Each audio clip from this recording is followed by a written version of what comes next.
ती बैठक कुठे कधी झाली याची माहिती द्या, सुप्रिया सुळेंचं छगन भुजबळांना आव्हान. तर अंतरवालीतील दगडफेकीपूर्वी बैठका झाल्या, त्या बैठकांमध्ये पवारांचे आमदार होते, भुजबळांचा दावा. मुख्यमंत्र्यांचा फोन आला होता, यापुढे अशी वक्तव्य नको असे आदेश, मुख्यमंत्र्यांच्या सूचनेचं पालन करणार, गोपीचंद पडळकरांचं विधान.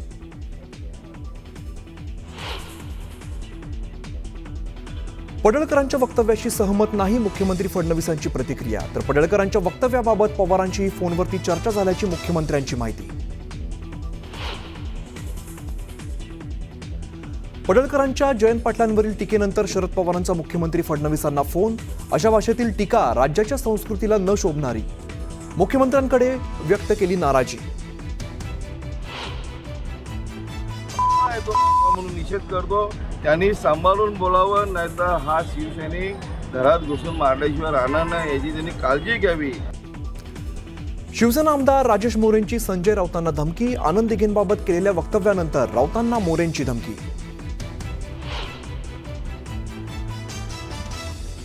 मनसे अध्यक्ष राज ठाकरेंचा मनसैनिकांना कानमंत्र. निवडणुकीच्या तयारीला लागा, मतदार याद्या वारंवार चाळा, राज ठाकरेंच्या पदाधिकाऱ्यांना सूचना. हिंगोलीत बंजारा समाज आक्रमक. जिल्हाधिकारी कार्यालयावरती बंजारा समाज बांधवांचा भव्य मोर्चा. हैदराबाद गॅझेटनुसार एसटी प्रवर्गातून आरक्षण देण्याची आंदोलकांची मागणी. मुंबई अहमदाबाद महामार्गावरती वाहतूक कोंडीमुळे 1.5 वर्षांच्या चिमुकल्याचा मृत्यू. तब्बल 5 तास वाहतूक कोंडीमध्ये अडकली रुग्णवाहिका.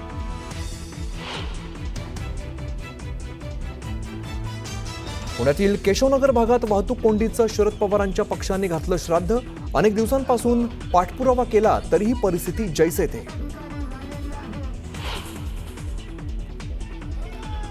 परीक्षा शुल्क वाढीविरोधात सावित्रीबाई फुले पुणे विद्यापीठात एनएसयूआयचा आक्रमक पवित्रा. भर पावसात विद्यार्थ्यांचं आंदोलन. शुल्कवाढ हा विद्यार्थ्यांवरती अन्याय असल्याचा आरोप. आणि उद्या संपूर्ण नाशिक शहरातील पाणीपुरवठा बंद. तर रविवारी कमी दाबानं होणार पाणीपुरवठा. 2 दिवस पाणी जपून वापरण्याचं जिल्हा प्रशासनाचं आवाहन. फास्ट आढावा. संजय राऊतांना घरात घुसून मारणार असल्याची धमकी शिवसेना आमदार राजेश मोरेंनी दिली. आनंद दिघेंबाबत केलेल्या वक्तव्यानंतर राऊतांना ही धमकी मोरेंनी दिली. गोपीचंद पडळकर यांचं वक्तव्य अयोग्यच आहे. पडळकरांच्या वक्तव्याचं मी कधीच समर्थन करणार नाही, अशी प्रतिक्रिया मुख्यमंत्री फडणवीसांनी दिली. जबाबदारीनं बोललं पाहिजे असा सल्ला मी पडळकरांना दिलाय, असंही मुख्यमंत्री फडणवीसांनी सांगितलं. गोपीचंद पडळकर यांनी जयंत पाटलांवर केलेल्या टीकेची शरद पवारांनी दखल घेतली आहे. शरद पवारांनी मुख्यमंत्री देवेंद्र फडणवीस यांना फोन करून नाराजी व्यक्त केली. ही भाषा आणि वृत्ती गलिच्छ आहे, जी महाराष्ट्राच्या सुसंस्कृत राजकारणाला शोभणार नाही, अशा शब्दात पवारांनी तीव्र नाराजी व्यक्त केली. अशी टीका करणं हे कोणते संस्कार आहेत, अशी टीका मी राजकारणामध्ये पहिल्यांदाच पाहतोय, असं म्हणत विजय वडेट्टीवार यांनी गोपीचंद पडळकरांवर टीका केली. पडळकर कोणाच्या इशाऱ्यावर बोलतायत, असा प्रश्न वडेट्टीवारांनी विचारला. पडळकरांनी जयंत पाटलांवर केली टीका योग्य नाही. भाजपच्या संस्कृतीला शोभणारी ही टीका नाही. सीएम त्यांना समज देतील अशी अपेक्षा आहे, अशी प्रतिक्रिया राष्ट्रवादीच्या अमोल मिटकर यांनी दिली. जयंत पाटील यांनी गोपीचंद पडळकरांवर बोलणं टाळलं. माध्यमांसमोर हात जोडत पडळकरांवर न बोलता जयंत पाटील निघून गेले. गोपीचंद पडळकर यांच्या विरोधामध्ये पुण्यामध्ये पोस्टरबाजी करण्यात आली. बॅनरबाजीमधून राष्ट्रवादी युवक काँग्रेसकडून पडळकर यांचा निषेध करण्यात आला. हीच आहे का भाजपची आणि आरएसएसची शिकवण आणि संस्कृती, असा सवाल मुख्यमंत्र्यांनी विचारला.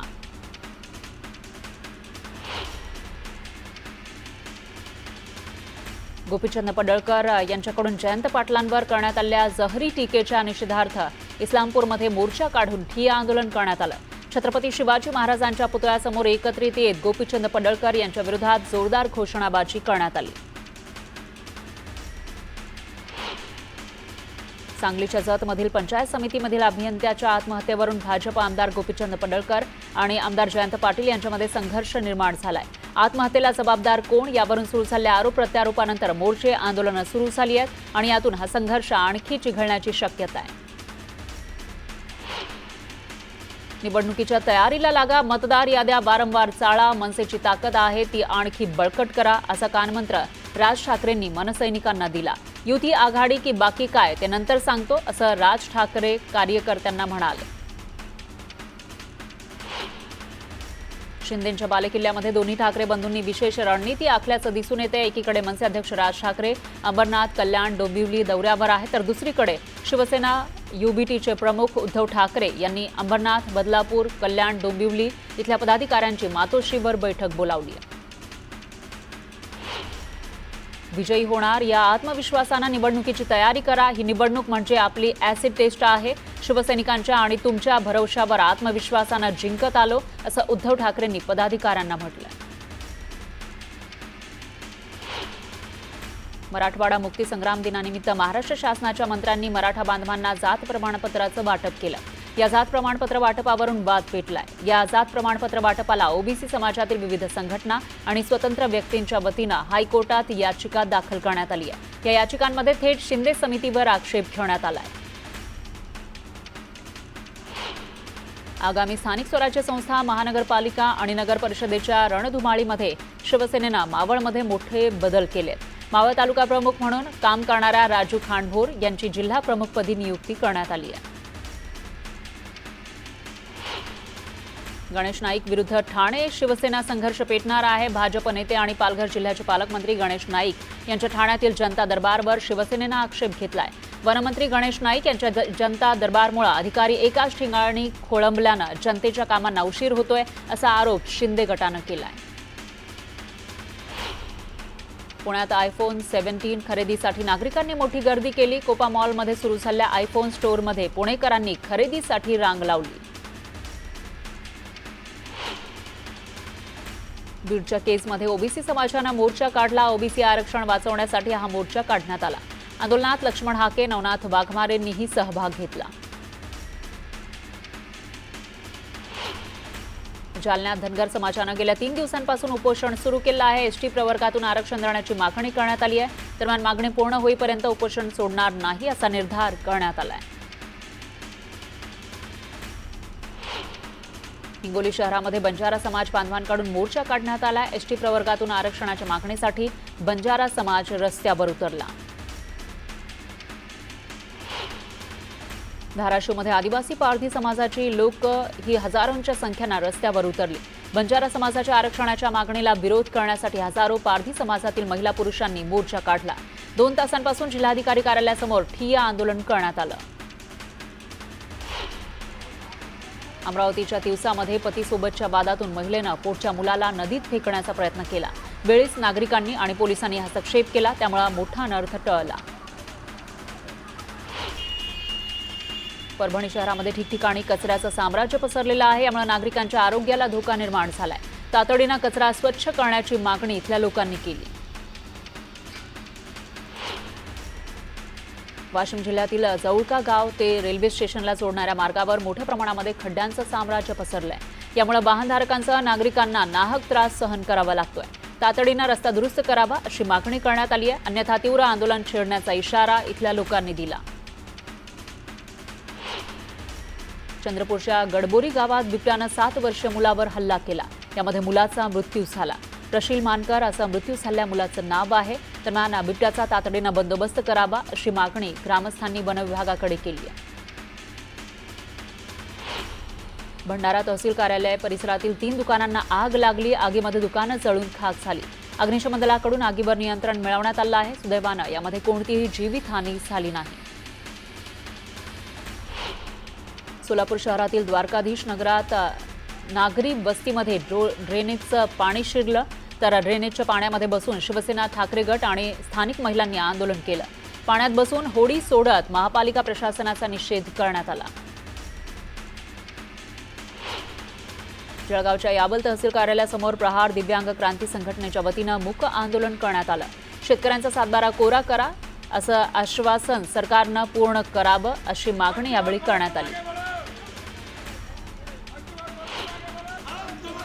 जळगावच्या चोपडा तालुक्यामध्ये 5 इलेक्ट्रिक बसचं आमदार चंद्रकांत सोनवणे आणि माजी आमदार लता सोनवणे यांच्या हस्ते लोकार्पण सोहळा पार पडला. आमदार चंद्रकांत सोनवणे यांच्या प्रयत्नानं चोपडा आगाराला आतापर्यंत 20 बस मिळाल्या. वाशिम जिल्ह्यातील कारंजा लाड तालुक्यातील बेंबळा प्रकल्प परिसरामध्ये शेतकऱ्यांना गेल्या 20 वर्षांपासून शेतात जाण्यासाठी रस्ता नाहीये. त्रस्त झालेल्या शेतकऱ्यांनी थेट अमरावती विभागीय आयुक्त कार्यालयासमोर आंदोलन सुरू केलं. आम्हाला शेती करण्यासाठी रस्ता कधी मिळेल असा प्रश्न यावेळी शेतकऱ्यांनी विचारला. हिंगणघाटच्या उपजिल्हा रुग्णालयामध्ये आठवडाभरापासून पाण्याचा ठणठणाट आहे. प्रसूती विभागातील महिलांसह रुग्ण नातेवाईकांची पाण्याअभावी परबड होतीये. त्यामुळे सर्वांनाच बाटलीबंद पाण्याचा आधार घ्यावा लागतोय. सांगलीच्या जत तालुक्यामधील नदी, ओढ्या आणि नाल्यांवरील पुलांची उंची वाढवावी अशी मागणी सामाजिक कार्यकर्ते तुकाराम बाबा महाराज यांनी केली आहे. पुलांची उंची वाढवा अन्यथा तालुक्यामध्ये रस्ता रोको आंदोलन करू असा इशारा तुकाराम बाबा महाराज यांनी दिला. वागदर्डी धरणातून मनमाड शहराला पाणीपुरवठा करणारी मुख्य जलवाहिनी फुटली. त्यामुळे मोठ्या प्रमाणामध्ये पाणी वाया जात आहे. पाईपलाईन फुटल्यामुळे शहरातील पाणी पुरवठा ठप्प झालाय. नव्यानं तयार झालेल्या सांगली पेठ महामार्गावरून शेतकरी संघटनेचे नेते रघुनाथ पाटील यांनी आंदोलनाचा इशारा दिलाय. महामार्ग बनवता असताना बेकायदेशीर टोलनाका आणि भूसंपादन करण्याचा घाट घालण्यात आलाय. बेकायदेशीरित्या जमीन संपादित केली जातीय. त्याचा कोणताही मोबदला शेतकऱ्यांना देण्यात आला नाही असा आरोप त्यांनी केला.